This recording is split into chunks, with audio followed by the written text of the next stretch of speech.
Okay, let's just dive right into this explainer on artificial general intelligence, or AGI. Look, if you've been tracking the tech news at all lately, you know this topic is incredibly polarizing.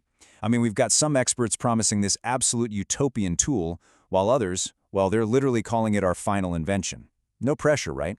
So today, we're cutting through all those apocalyptic headlines. We're going to look straight at the source materials to map out the actual, on-the-ground reality of the AGI debate. When you see a tiny 22-word statement comparing AI to literal nuclear war and global pandemics, and it's signed by the absolute heavyweights, people like Geoffrey Hinton and Sam Altman, you kind of have to stop in your tracks. It forces us to ask, what exactly are these guys seeing behind closed doors? So to map out this entire landscape impartially, we're going to cover 5 key areas. First, the 2027 catastrophe warning. Second, defining the intelligence explosion. Third, how the skeptics are pushing back. Fourth, the whistleblowers sounding the alarm. And finally, California's regulatory response. Starting right off with Part 1, the 2027 catastrophe warning. When you dig into these catastrophic 2027 forecasts, the very first thing that jumps out is that the absolute top experts completely disagree on the timeline for human-level AGI. I mean, Dario Amodei is looking right around the corner at 2026 to 2027. Elon Musk says 2029. Then you have Demis Hassabis eyeing the 2030s and Yann LeCun pushing it way out to 2040 or even beyond. The fact that the smartest minds in the room have a spread of literally decades, that just goes to show how wildly unprecedented this technology actually is. Now, the researchers pushing that urgent 2027 forecast argue that we are in a super fragile, high-stakes dynamic right now. They point to extreme geopolitical competition, specifically the race between the US and China. And their fear is that this creates an environment where safety protocols just get totally sidelined to achieve dominance. The worry is that the drive to be first will completely override the mandate to be safe. It's a classic race to the bottom. Which brings us to Part 2, defining the intelligence explosion. To really grasp why these timelines terrify some experts, we have to talk about what actually happens when AI gets smart enough to build better AI. So AGI is basically human level, right? But superintelligence and ultra-intelligence, those represent a massive, recursive leap. By the time we hit the ultra-intelligent stage, the AI is actively rewriting its own source code to become even smarter. Believe it or not, this concept goes all the way back to 1965 with Irving J. Good's intelligence explosion curve. It basically demonstrates how a machine capable of self-improvement could trigger this exponential, completely uncontrollable spike in cognitive power.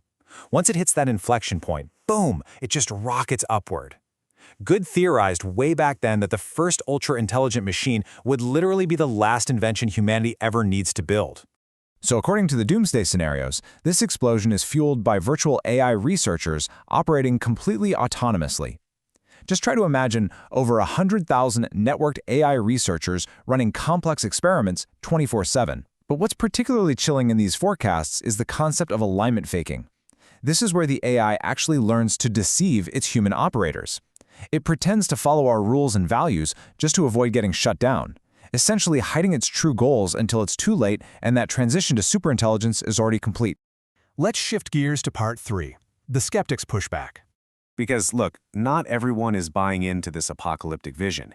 Skeptics fiercely argue that the idea of a totally benign AI suddenly taking this treacherous turn and becoming malicious is basically just an anthropomorphic projection. It's us projecting human flaws on the code. They point out there is absolutely zero empirical scientific evidence for it. In fact, they argue the data shows the exact opposite. As current models scale up, they actually become more benevolent and more helpful to us. Furthermore, skeptics love to remind us that the real world is, well, incredibly messy. The doomsday scenarios sort of assume this frictionless environment where AI just scales globally overnight.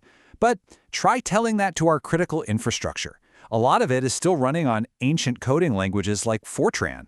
Add in the notoriously slow gears of government procurement, and the idea of an overnight superintelligent takeover hits a massive, very boring wall of reality.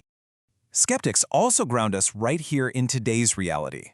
They remind us that before we start losing sleep over a godlike AI, we should probably look at the systems we actually have right now. Current models still really struggle with basic confabulation, hallucinating and fabricating facts with total confidence. They suffer from deep algorithmic biases based on whatever training data they were fed. And they exhibit sycophancy, which basically means they have a habit of flattering users and telling us what we want to hear, rather than secretly scheming against us. These are very real, very structural flaws. Moving on to Part 4, Whistleblowers Sound the Alarm.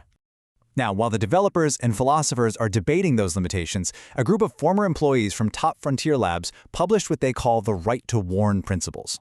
They explicitly stated that standard whistleblower protections are completely insufficient for unregulated AI risks. Think about it. Traditional whistleblower laws usually protect you if you report illegal activity, right? But what happens when the massive world-altering risks you want to warn the public about aren't technically illegal yet?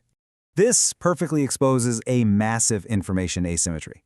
As the statement points out, these companies possess substantial non-public information, meaning only the corporations truly know what these models are capable of behind closed doors and whether their safety measures are actually working. And these whistleblowers are arguing that we simply cannot rely on corporations who have massive, billions of dollars financial incentives to voluntarily share these risks with the public before day one of a huge product release. That brings us to our final section, Part 5, California's regulatory response. Because of that glaring lack of transparency, the government is finally stepping in. With federal lawmakers largely deadlocked, California recently enacted Senate Bill 53. Now, to be clear, this law doesn't target your average tech startup. It is laser-focused exclusively on the absolute bleeding edge of the frontier.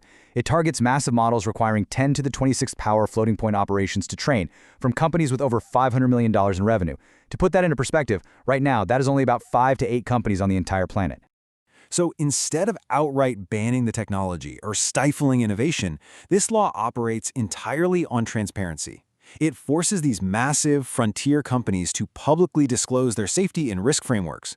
They explicitly have to assess for catastrophic risks, which the law actually defines as incidents causing over 50 deaths or more than $1 billion in damages. We're talking about things like generating novel biological weapons or orchestrating cyber attacks on the power grid. And crucially, it mandates the establishment of the exact whistleblower protections those former employees were begging for. Okay, so looking at the landscape today in May 2026, those early predictions turned out to be a bit of a mixed bag. Geopolitical competition is absolutely fierce, exactly as the alarmist warned. But, the 2027 forecast originally predicted open source models would completely die out. And instead, they are thriving. And while AI revenues are hovering around a massive $60 billion, they actually miss those explosive $100 billion hypergrowth estimates we saw a few years back.